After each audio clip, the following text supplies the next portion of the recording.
A gente conseguiu criar um frango de corte super eficiente que cresce numa velocidade incrível. Mas e se essa eficiência toda tiver um preço? É exatamente sobre isso que a gente vai conversar hoje, as chamadas síndromes modernas e o custo desse crescimento tão acelerado. Olha, para a gente começar a entender do que estamos falando, nada melhor do que uma imagem. E que imagem! De um lado, um frango de 1957. Do outro, um de 2010. A diferença é brutal, né? O tamanho, a musculatura do peito é outra ave praticamente. E é justamente essa transformação que abre a porta para a nossa discussão sobre as síndromes modernas. E para ficar ainda mais claro, vamos pensar em carros. Basicamente, a gente saiu de um Fusca, robusto, aguentava o tranco, super confiável, para uma Ferrari. A Ferrari, claro, é uma máquina de altíssimo desempenho. É o frango moderno, super eficiente, converte ração em carne como ninguém. Só que qual é o problema de uma Ferrari? Ela é extremamente sensível, né? Qualquer coisinha fora do lugar e pronto, dá um problemão. Tá, legal, entendemos a analogia, mas como foi que a gente construiu essa Ferrari aviária? E o que são, afinal de contas, essas síndromes? Bem, elas são, em resumo, o preço que se paga pela velocidade. A resposta está toda aqui, ó, nessa pirâmide da seleção genética. Por décadas, os programas de melhoramento genético tiveram um foco quase que único: fazer a ave crescer mais, muito mais, no menor tempo possível. Pensa só. A partir de um grupinho seleto de aves, a indústria consegue gerar milhões e milhões de frangos super otimizados. Do ponto de vista zootécnico, é uma conquista em tanto, sem dúvida. E é importante dizer que esses problemas não surgiram do nada ontem. Essa linha do tempo aqui mostra que a coisa foi acontecendo aos poucos. Lá nos anos 70, começaram a aparecer os primeiros casos. Nos anos 80, já era algo comum nos frangos de crescimento rápido. Aí nos anos 90, a ciência bateu o martelo. Gente, isso não é contagioso, é metabólico. E só a partir dos anos 2000 que o foco virou a chave para a prevenção. Então, vamos definir de uma vez por todas. O ponto-chave é o seguinte: não é uma doença que uma ave pega da outra, é um distúrbio interno, é o corpo entrando em colapso. Lembra da Ferrari? É como se a gente tivesse turbinado o motor, mas esquecido de reforçar o chassi e os freios. A massa muscular cresce tão rápido que o coração, os pulmões, o esqueleto simplesmente não dão conta do recado. Certo. E o que acontece na prática quando o corpo da ave chega nesse limite? Quando o sistema não aguenta mais? Vamos ver agora as consequências reais desse descompasso. Para a gente organizar o pensamento, os problemas se concentram em três sistemas que ficam totalmente sobrecarregados. Primeiro, o esquelético, depois, o cardiovascular e, por fim, o próprio sistema muscular, que é a origem de tudo isso, né? Ele cresce tanto que acaba gerando seus próprios problemas. Começando pelo esqueleto. Essa imagem aqui é bem forte e mostra um dos problemas mais sérios, a descondroplasia tibial. Basicamente, o esqueleto não consegue acompanhar o ritmo do ganho de peso. O corpo fica tão pesado, tão rápido, que os ossos que ainda estão se formando simplesmente não aguentam. Isso causa deformidades, dor e a ave acaba passando o dia todo sentada.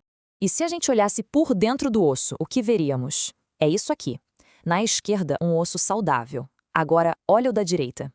Tá vendo essa parte branca na ponta? Isso deveria ser osso, mas é uma cartilagem que não conseguiu se ossificar. Ela falhou no processo. E isso cria um ponto fraco, uma falha estrutural, bem na articulação, que é onde a ave mais precisaria de sustentação.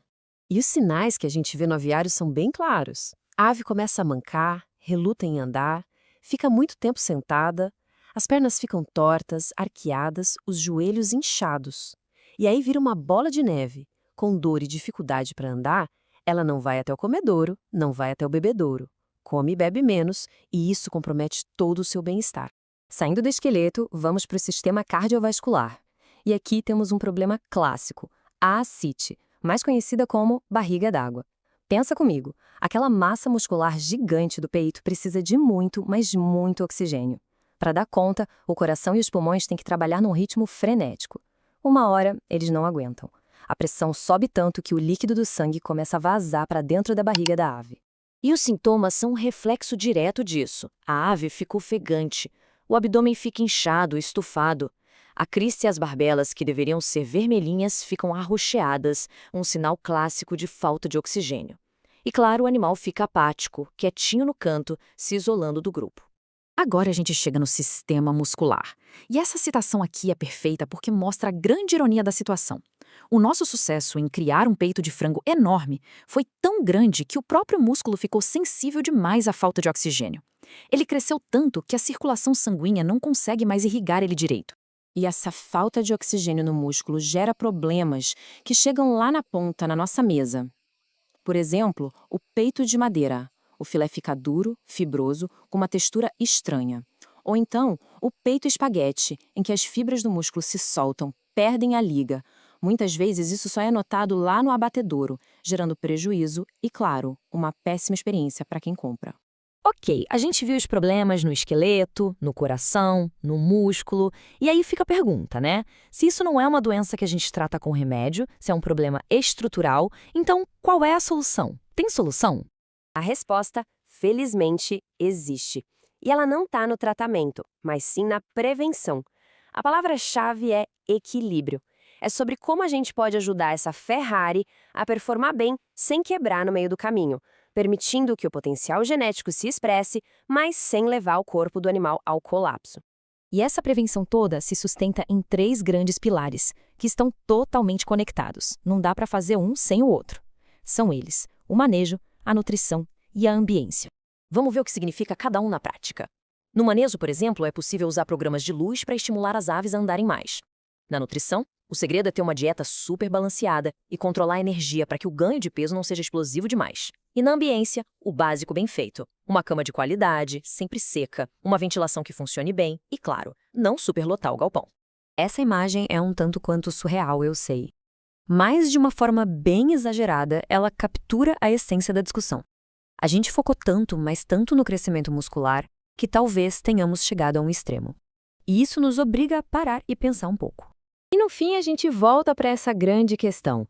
É uma escolha entre eficiência e bem-estar? A gente precisa sacrificar um pelo outro? Ou será que o grande desafio para o futuro é justamente encontrar um novo ponto de equilíbrio? Um caminho onde a gente consiga ter eficiência, sim, mas uma eficiência que ande de mãos dadas com a saúde dos animais. A resposta para isso, com certeza, vai moldar a avicultura que a gente vai ver daqui para frente.